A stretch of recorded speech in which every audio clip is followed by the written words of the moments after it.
यह भारतवर्ष है, दैवयोग से पूर्वजों के पूर्वजों के पूर्वजों के पूर्वज भी भारत के ही रहे हैं। मैं कोई बाहर से आया हुआ व्यक्ति नहीं हूँ, न मेरे कोई पूर्वज बाहर से आए हुए। लेकिन मुझे इस बात को लेकर आश्चर्य है कि भारत स्वतंत्र देश है भी या नहीं। मैं धीरे धीरे बोल रहा हूँ। अंग्रेजों के शासन काल में एक महामंडलेश्वर जी ने, नाम नहीं लूंगा, अपने नाम के पहले जगत गुरु शब्द का प्रयोग कर लिया था। अंग्रेजों ने कहा नहीं, चार पीठ के जो मान्य शंकराचार्य हैं उनके अतिरिक्त जगत गुरु शब्द का प्रयोग कोई भी नहीं करेंगे। एक शासन वो था। देश की स्वतंत्रता का मैं पक्षधर हूं, लेकिन देश अभी परतंत्र ही है। इंग्लैंड की दास्ता अभी भी है ही। देश अभी स्वतंत्र हुआ ही नहीं है। विखंडित देश को हम स्वतंत्र कैसे कहें? लेकिन एक विचित्र बात है, इस पर ध्यान देने की आवश्यकता है। विशेषकर मैं आज मोदी जी, योगी जी और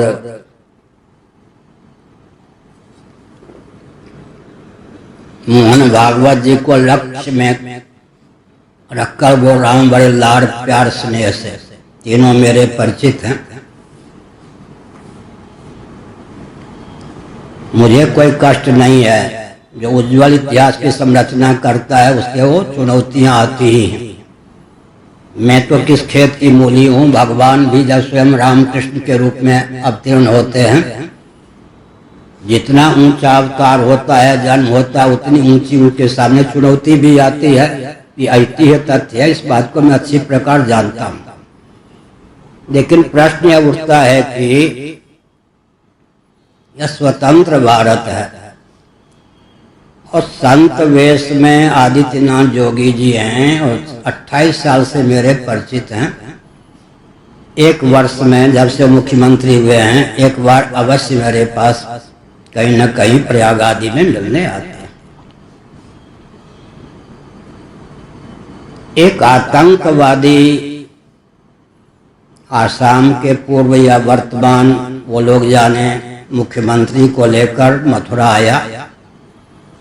पुरी के शंकराचार्य के रूप में उसका स्वागत हुआ, सम्मान हुआ और मुख्यमंत्री ने कहा कि मैं इनका शिष्य हूं। क्या मथुरा का कलेक्टर मनुष्य था, हिंदू था? अगर हाँ, इस प्रकार का अत्याचार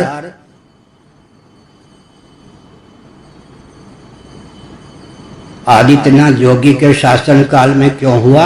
मैं प्रश्न करता हूं। एक प्रांत के पूर्व या वर्तमान मुख्यमंत्री को लेकर कोई आतंकवादी आवे और मथुरा में शंकराचार्य पुरी के रूप में उसकी ख्याति हो और कलेक्टर आदि स्वागत करें। आदित्यनाथ जोगी जी, आपको कष्ट नहीं होता है?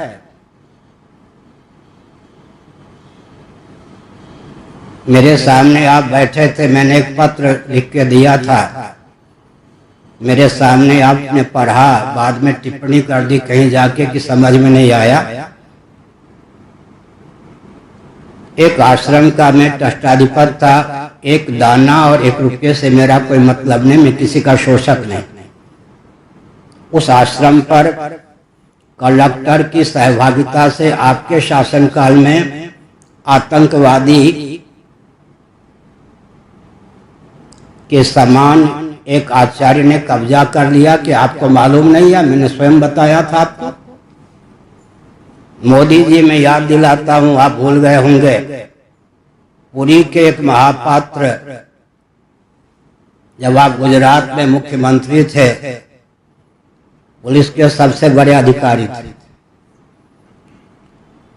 उन्होंने आपसे कहा था कि ये आतंकवादी पुरी के शंकराचार्य के रूप में घूम रहा है, मैं पुरी का हूं। मान्य शंकराचार्य को जानता हूँ, अरेस्ट करना चाहता हूँ, आपने मना किया। अब आप प्रधानमंत्री के पद पर हैं, क्या आपको मालूम नहीं है कि भारत में पुरी के शंकराचार्य को दबोचने के लिए जितनी दुरभिसंधि चली जा रही है उसमें आपकी भाजपा का भी हाथ है। अमित शाह, आप मेरे बहुत लाडले प्यारे हैं, कई घंटे मेरे पास बैठे जब आप अध्यक्ष थे भाजपा के। मैंने शिवराज चौहान के सामने आपसे कहा था, आप पर कोई प्रभाव पड़ा?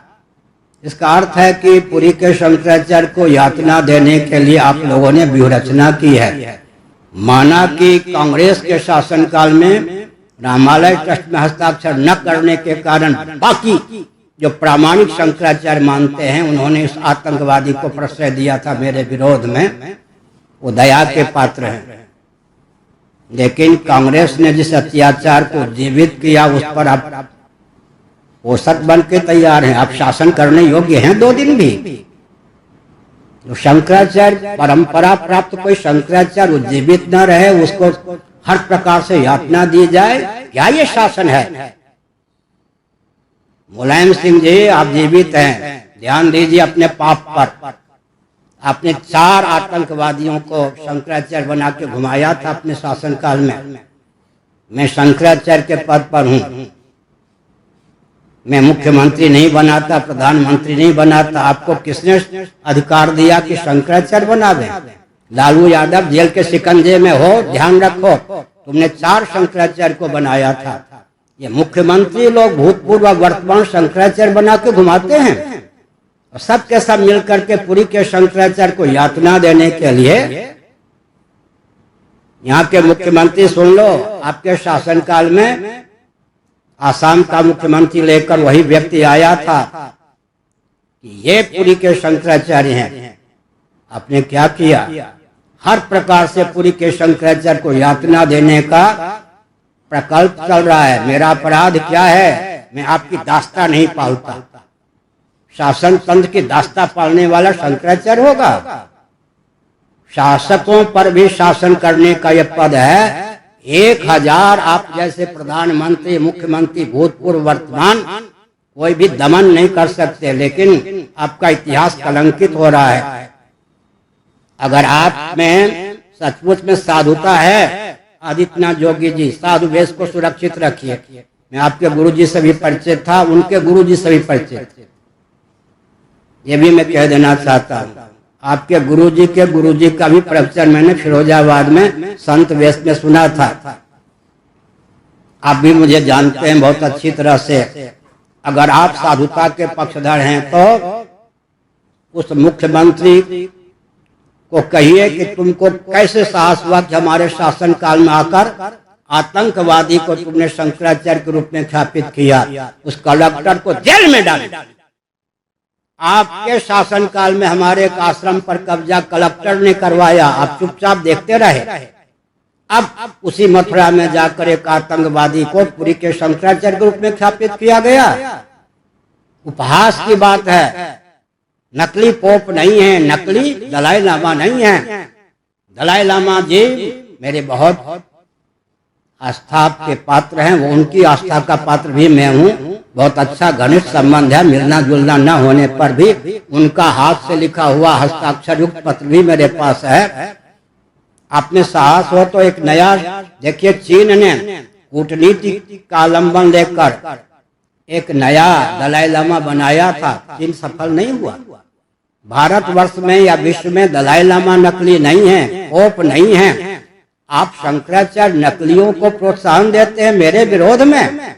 उन शंकराचार्यों को भी दंड दीजिए जिन्होंने मेरे विरोध में रामालय ट्रस्ट में हस्ताक्षर न करने के कारण एक आतंकवादी को शंकराचार्य के रूप में ख्यापित किया। बिल्कुल साधु वेश में रहने पर भी वो शंकराचार्य नहीं, दंड के पात्र है। मैं कहना चाहता हूँ, आज कौन है वो दिलीप, कौन है वो दिनेश जी, कौन है वो जो पुजारी रखना चाहते क्या? संपत राय जी, मोहन भागवत जी, सुन लीजिए।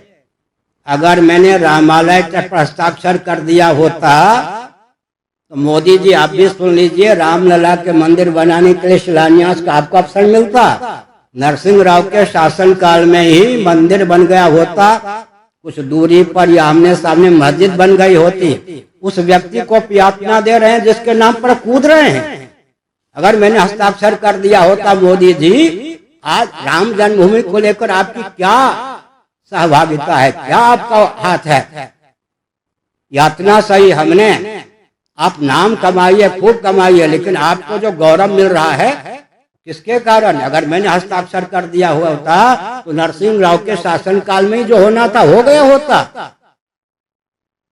प्राणों को हथेली पर लेकर शंकराचार्य जितने हैं, मध्वाचार्य भी उसमें थे, रामानंदाचार्य भी थे, सबने हस्ताक्षर कर दिया था रामालय ट्रस्ट पर। मैंने नरसिंह राव के द्वारा दी गई यातनाओं को सहा है। अब आप मोदी जी और योगी जी के शासनकाल में भी मुझे यातना ही दी जा रही है। ये मान के चलूं कि परंपरा प्राप्त व्यास गद्दी के आप दुश्मन हैं, शत्रु हैं। अगर परंपरा प्राप्त व्यास गद्दी को आप नहीं चाहते हैं तो कितने दिन तक आप शासन कर सकेंगे? पूरे भारत में जितने दल अराजक तत्वों को आचार्य के रूप में घुमाने के पक्ष में, सबको रसातल में पहुंचाऊंगा। मैं परंपरा व्यक्ति हूँ, शाप नहीं देता हूँ, लेकिन प्रहलाद से कम क्षमता हमने नहीं है, आप समझ लीजिए।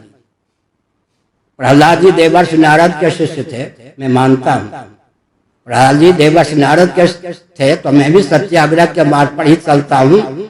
मैं संकेत कर देना चाहता हूँ, मैं भी नागलोक का व्यक्ति हूँ। एक फुफकार दूंगा तो आप सब भस्म हो जाएंगे। मैं भी लुल्लू बुद्धू नहीं हूँ, श्मशान का नहीं, कोई आतंकवादी का अवतार नहीं। मैं भी नागलोक का ही व्यक्ति हूँ, मेरा प्रिय स्थान नागलोक है। मैं एक फुफकार दूंगा तो आप सबके शासन टूट जाएंगे। इसलिए अगर आप भारत को भारत के रूप में देखना चाहते हैं, जिन शंकराचार्यों ने हस्ताक्षर किया रामालय ट्रस्ट पर, मुझे यातना दी, वो शंकराचार्य कहने योग्य नहीं है। और आप प्रधानमंत्री और मुख्यमंत्री जिनके शासन काल में आतंकवादी शंकराचार्य के रूप में देश विदेश में घुमाए जा रहे हैं, हमको चिढ़ाने के लिए मथुरा में मुख्यमंत्रियों को लेकर जाते हैं। लज्जा का आपको अनुभव नहीं होता? 2 दिन भी शासन करने योग्य नहीं। बहुत लाडले हैं, प्यारे हैं, दोनों मेरे परिचित हैं। अमित शाह जी, आप गृह मंत्री होने योग्य नहीं है। आपको नहीं मालूम है, मैंने यहीं पर कहा था कि ये आतंकवादी शंकराचार्य के रूप में न घूमे, आप उनको प्रश्रय दे रहे हैं। मोहन भागवत जी ने कहा ये हमारा काम नहीं है, आतंकवादियों को शंकराचार्य बना के घुमाना आपका काम है, उसका दमन करना आपका काम नहीं है। तो किसको मैं सौंपूं आपको दंड देने के लिए? मैं पूछना चाहता हूँ शंकराचार्य के पद पर।